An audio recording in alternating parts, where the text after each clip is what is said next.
Terus waktu itu saya putuskan pulang kampung. Pulang kampung. Pulang kampung.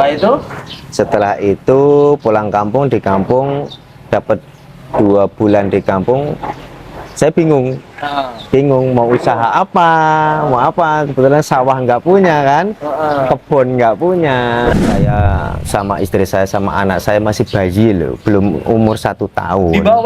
Saya bawa dagang itu, saya sama istri saya di baknya, saya di depannya itu kan. Jam 4:30 subuh itu berangkat, itu keliling. Biasanya kan kalau pemula mau usaha itu kan, gengsi lah, saya lah. Terus yang pertama itu, terus yang kedua rasa ketakutan.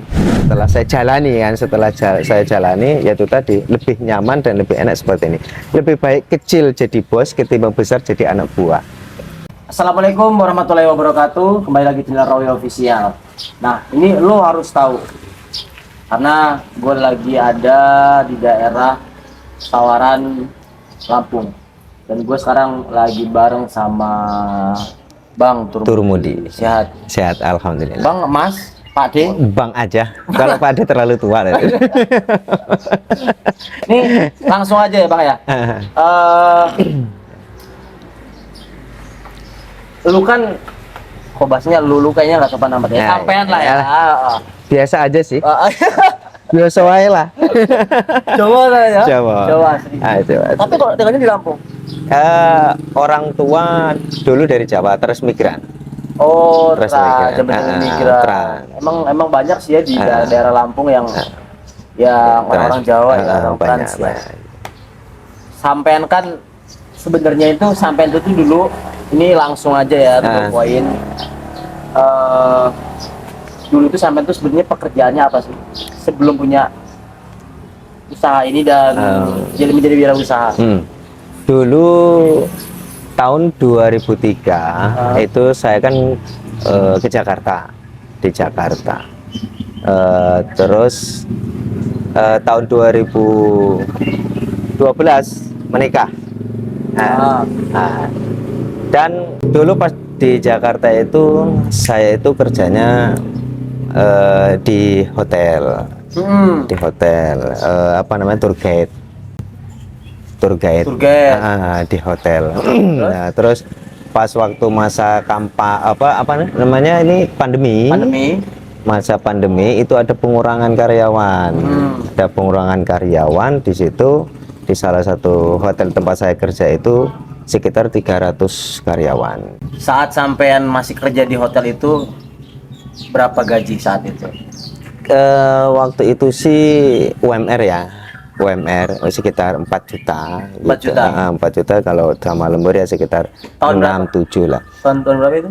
Tahun 2013 sampai kemarin pandemi.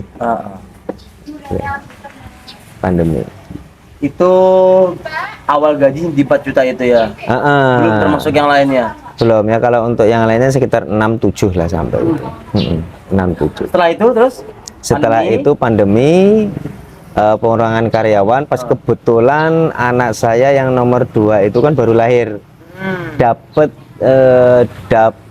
3 bulan anak saya lahir langsung pandemi.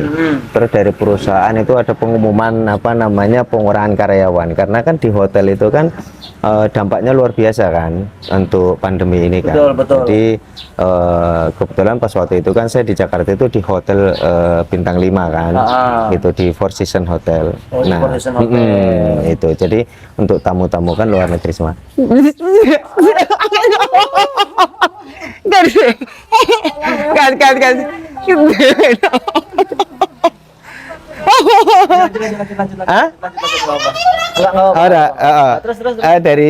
maaf ya, ada sedikit ini ya. Nah, itu dari dulu kan saya kerja di Hotel Four Seasons, itu di Hotel Bintang 5. Itu kan pengaruhnya sangat luar biasa itu, karena kan 90% itu untuk tamu itu kan dari tamu-tamu luar semua kan di hotel itu. Nah, karena pandemi karena ada pandemi, ada larangan apa namanya, waktu itu kan orang luar kan nggak boleh ke Indonesia. Indonesia. Jadi sepi tuh hotel, jadi ada pengurangan karyawan di situ. Nah, setelah pengurangan karyawan itu apa yang dibersihin sampean? Apakah tetap mau saat itu apa yang dipikirin sampean saat itu? Saat itu pas pengurangan karyawan itu ya, iya yo sedih, yo bingung, nggak ada kepikiran mau gimana. Cuman waktu itu yang saya pikirkan pas hari itu, pas waktu itu adalah keselamatan keluarga dulu. Karena kan pas waktu itu kan lagi tingginya pandemi kan. Yang penting nggak apa-apa, ada PHK, nggak apa-apa, saya di PHK. Terus waktu itu saya putuskan pulang kampung. Setelah itu pulang kampung, di kampung dapat 2 bulan di kampung, saya bingung mau usaha apa, kebetulan sawah nggak punya kan, kebun nggak punya. Berarti gitu. Sebelumnya memang sama secara basic itu nggak ada ya wirausaha? Nggak ada wirausaha. Kenapa akhirnya sampai mau terjun ke sini? Karena keadaan sih ya. Bukan coba-coba? Bukan, karena keadaan apa namanya, keadaan perekonomian di kampung ini bingungnya. Biarpun saya lahir di sini, cuman kan udah lama saya di Jakarta dari tahun 2003. Jadi begitu pas pulang ke kampung halaman itu udah kayak orang lain gitu kan. Jadi bingung ini saya mau apa nih di kampung gitu kan. Itu sih yang aku rasain juga kayak gitu. Bingung, kebetulan ngelihat anak ini ya kan, anak masih kecil-kecil gitu kan. Di situ saya 2 bulan nganggur, kebetulan saya cuman yang saya pikirkan itu gimana caranya.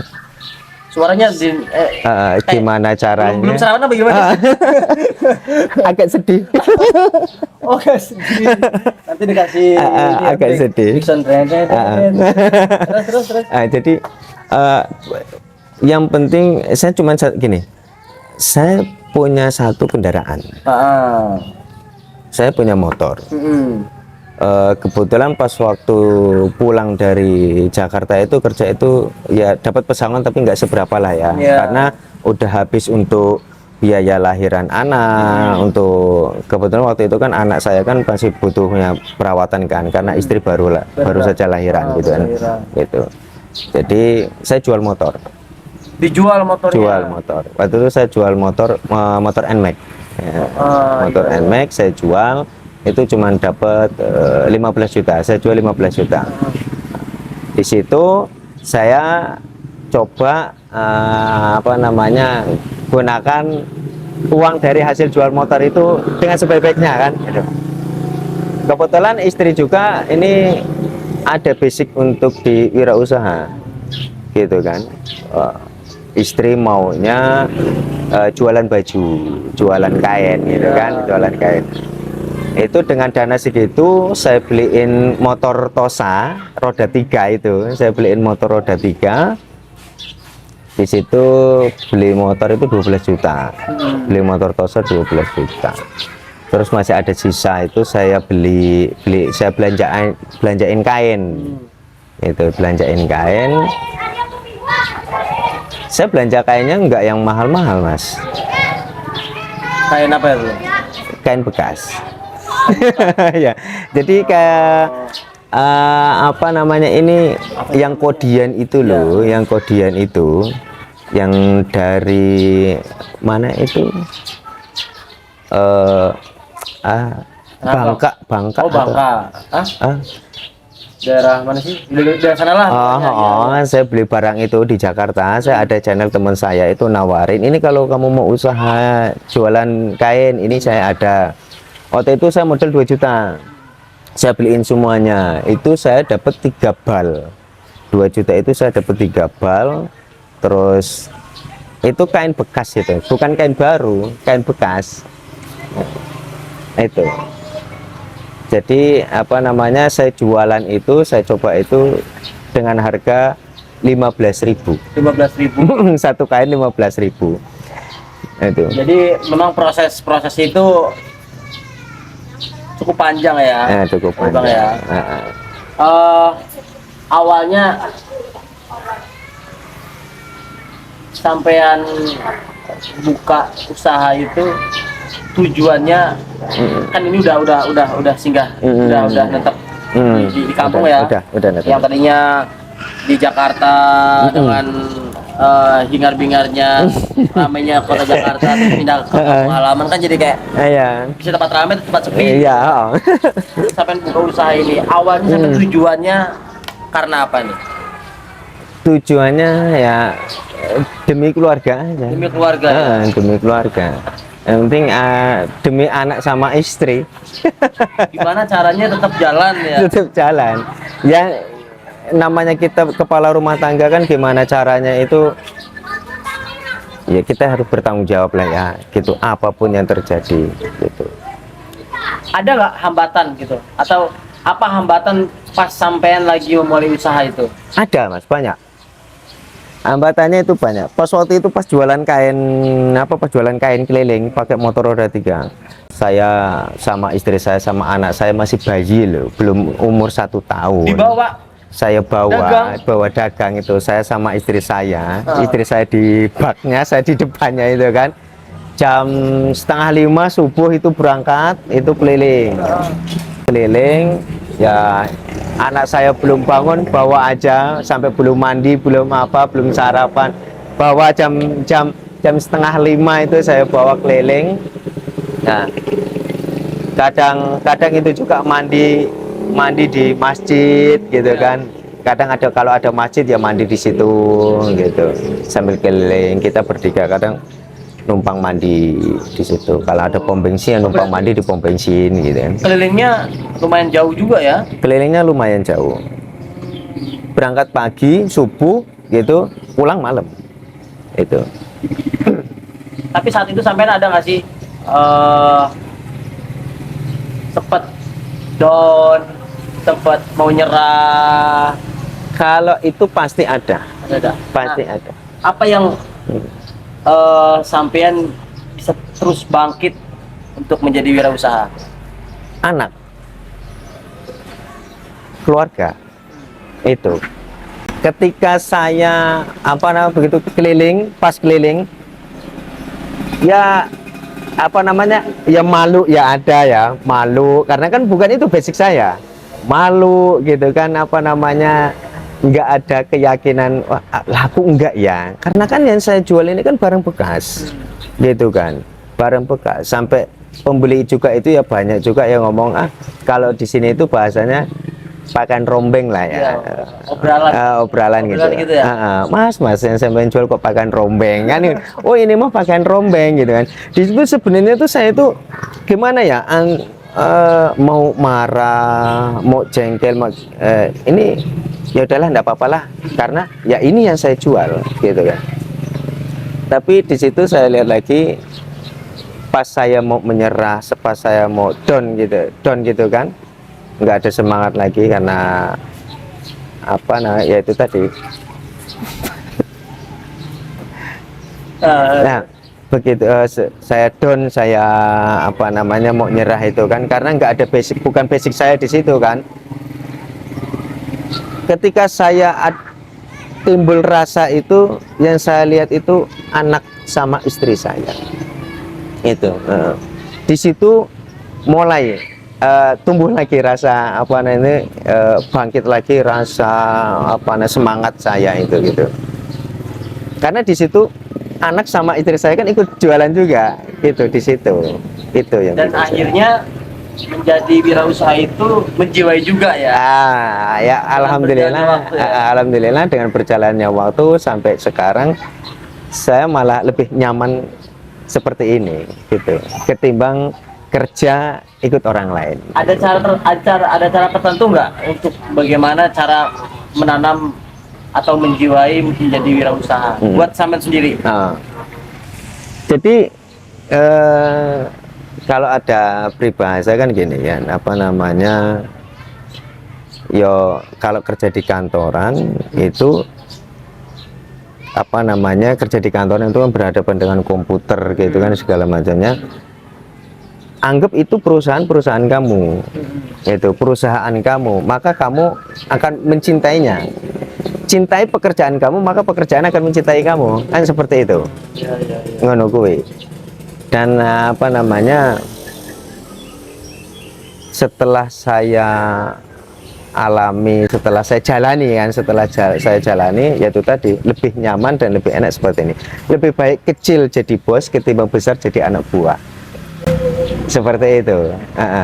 Lebih baik itu kecil jadi bos, besar jadi anak buah.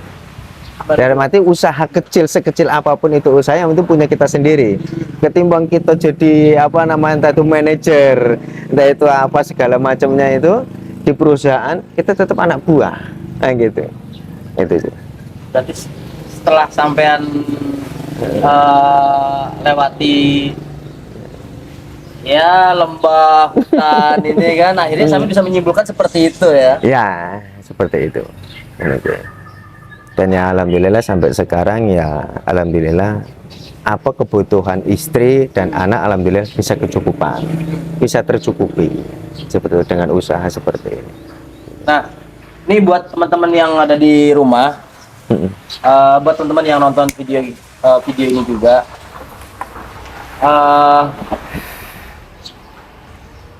apa sih yang harus apa yang harus kita mulai gitu saat kita ingin menjadi wirausaha, terutama di daerah kampung, di desa gitu. Apa yang harus ditanamkan dalam mindset kita? Yang penting yang pertama buang gengsi. Buang gengsi. Gengsi gitu kan. Terus apa namanya, biasanya kan kalau pemula mau usaha itu kan, gengsi lah, saya lah. Terus yang pertama itu, terus yang kedua rasa ketakutan.